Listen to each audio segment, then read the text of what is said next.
Mga balitang dapat niyong malaman. Mga balitang dapat niyong pakinggan.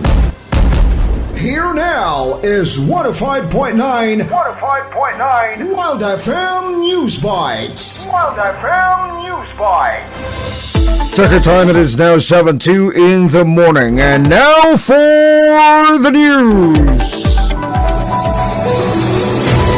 Formal na nga ginanunsyo sa International Criminal Court o kung ICC ang appointment sa Australian lawyer nga si Kate Gibson bilang Associate Counsel ni Anay Presidente Rodrigo Duterte.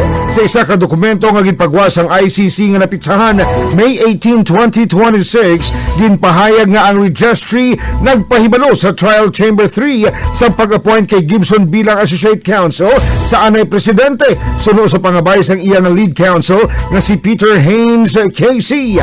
Ang pangabay ni Haynes ginpitsahan sa May 18. Si Gibson naman ang nag-atubang man sang pila ka beses sa international nga mga korte kag mga tribunal halin sang 2005. Sa diin, ginpresentar niya ang pila ka mga akusado sa nagkalain-lain nga mga kaso.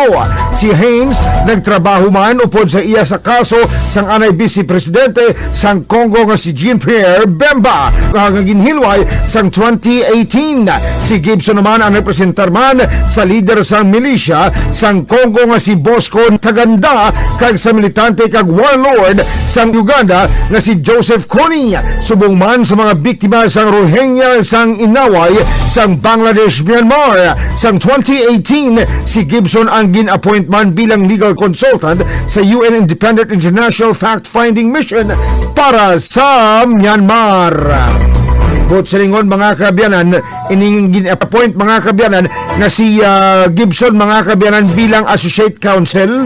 Ang hindi man ni simple lang, kundi veterano naman mga kabyanan sa pagpanabang sa International Court mga kabyanan. Tinantaon tani kung paano nila plastaron subong mga kabyanan ang depensa mga kabyanan para sa kay former President Rodrigo Duterte. Samtang ginpabasura sa Office of the Solicitor General ang petisyon nga ipaidalom sa mandatory hair follicle drug test, physical kag mental examination si President Ferdinand Marcos Jr. Ginpabasura sa Office of the Solicitor General sa Korte Suprema ang petisyon nga ipaidalom sa mandatory hair follicle drug test, physical kag mental examination si Presidente Ferdinand Marcos Jr. Ang petisyon ginfile ni Anay House Speaker Pantaleon Alvarez kag iban pa agud matumod ang matuod nga estado sang ikaayong lawas sang presidente sa tungha sa mga aligasyon nga makaapekto ini sa iya katungdanan sa pungsod. Ikonpensaron naton mga kabyanan with the principle abi nga ginagamit man sang mga naga-akusar kay Vice President Sara Duterte nga kung inosente ini siya tubangon niya ang mga ginaaligar abi sa iya na with that principle abi mga kabyanan, kung ako sa presidente kung wala kam lang niya gadruga di ba, kung wala kam lang niya nag-intra sa mga muna mayo lawas mo physically and mentally, why not di ba? Kung baga kung halimbawa ikaw abi kita abi na nga wala kam lang ka-intra sa mga muna yang mga butang niya kag wala kam lang niya sang kung baga wala sa vlogs kalawasan abi bot sa lingon makahatag ka man sa hapon sang maayo abi nga pagdumala sa pungsod abi nga kinahanglan pa sa mga petisyon na magambas lang okay ba nag-test ka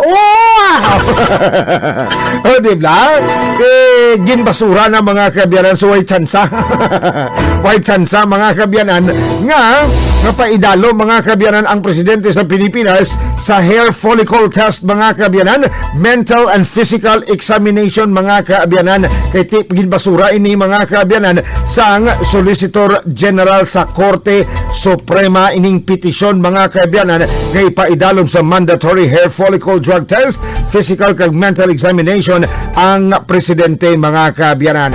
Check your time, it is now 7:06 in the morning. Kasama si DJ Kula sa Morning Wild Ride.